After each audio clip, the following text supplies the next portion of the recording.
आयुर्वेद सरस्वती भाग 117 रसायन चिकित्सा वैद्य दिलीप गाडगे पुणे। तो मैं कुटी प्रावेशिक की बात कर रहा था कि इस प्रकार के कुटी में रह के जो रसायन सेवन किया जाता है को कुटी प्रावेशिक रस इस प्रकार से कहा जाता है। और ये काफ़ी कठिन इस प्रकार का प्रयोग है और मुख्य रूप से इस पे मन पे काबू होना बहुत ही जरूरी इस प्रकार का होता है। आगे एक आचार रसायन के बारे में बात कहते हैं।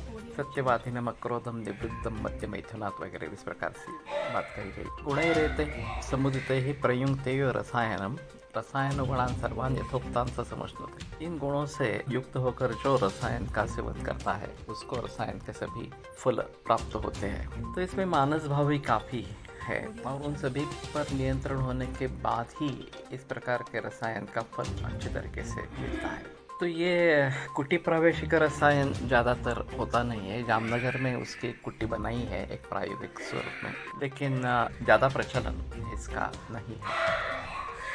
तो दूसरा जो है वो आतातपिक रसायन इस प्रकार से कहा जाता है, जिसमें वायु और आतप धूप इसका सेवन होता रहता है। तो कोई भी आम आदमी जो वातावरण है, जिस वातावरण में जो है उस वातावरण में उसका सेवन कर सकता है और यही सबसे ज़्यादा प्रचलन में है। तो अभी च्यवनप्राश वगैरह जो औषधियाँ ली जाती है वो हम घर पे रह के हमारे सभी कामकाज करते हुए लेते हैं।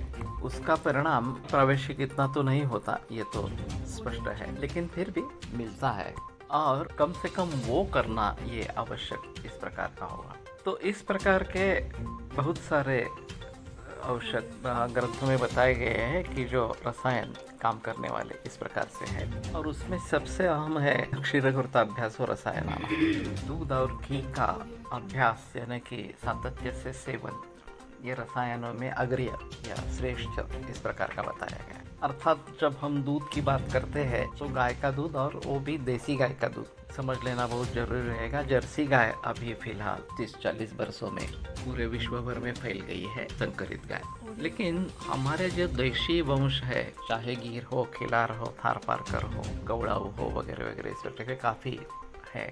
उनमें से गाय का दूध और उसी का बना हुआ घी का निरंतर सेवन करते रहना, अभ्यास करते रहना, ये रसायन करने वाले चीज़ों में सबसे अहम है। तो ये दोनों आहार भी है और रसायन भी है। तो इस बात को ध्यान में लेते हुए कोलटकर सर ने कैंसर के रोगियों में इसका प्रयोग शुरू कर दिया कि उनका आहार परिवर्तित करके केवल देसी गाय का दूध लेना है और उसके साथ में घी लेना है या औषध युक्त सिद्ध घृत लेना है और बाकी सभी खाना बंद कर देंगे। तो इससे जो धातुओं का निर्माण होगा वो प्रशस्त धातु ही निर्माण होंगे। कैंसर सेल्स को इससे बढ़ोतरी नहीं मिलती और फिर हर सेल की अपनी अपनी आयु होती है, वो होने के बाद वो सेल खत्म हो जाते हैं। ये जो प्रक्रिया है ये कैंसर सेल्स के बारे में नहीं होती है और वो मरते नहीं है, उल्टा बढ़ते रहते हैं, उनका पुनरुज्जीवन होता रहता है। तो इसमें भी रोकथाम केवल दूध के आहार से आती है, इसलिए कैंसर में दूध का अहम महत्व है।